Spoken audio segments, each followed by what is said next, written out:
Non, ce n'est pas de l'amour. Ce que tu vis, c'est une dépendance neurochimique. À chaque fois que tu l'appelles relation passionnelle, ton cerveau est en train de se moquer de toi pendant qu'il se détruit. Quand tu es avec quelqu'un qui te fait passer de l'euphorie à la panique, de l'admiration au rejet, tu n'es pas amoureux. Tu es accro à un shoot hormonal. Et voilà ce qui se passe réellement quand cette personne t'envoie un message après t'avoir ghosté, eh bien tu libères de la dopamine.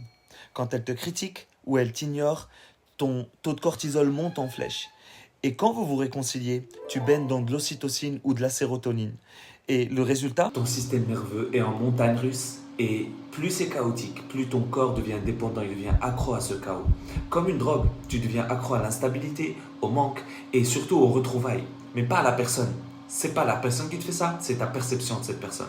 Et la vérité, c'est que la majorité des couples qui pensent vivre une relation passionnelle vivent en réalité une dysrégulation biochimique. Ils confondent l'amour avec le soulagement après la douleur. Ils confondent l'amour avec la sensation de manque comblé. Mais l'amour, le vrai, il ne te vide pas, il te régule, il t'aligne. Donc non, ce n'est pas romantique de pleurer tous les soirs et de vibrer quand il ou elle revient.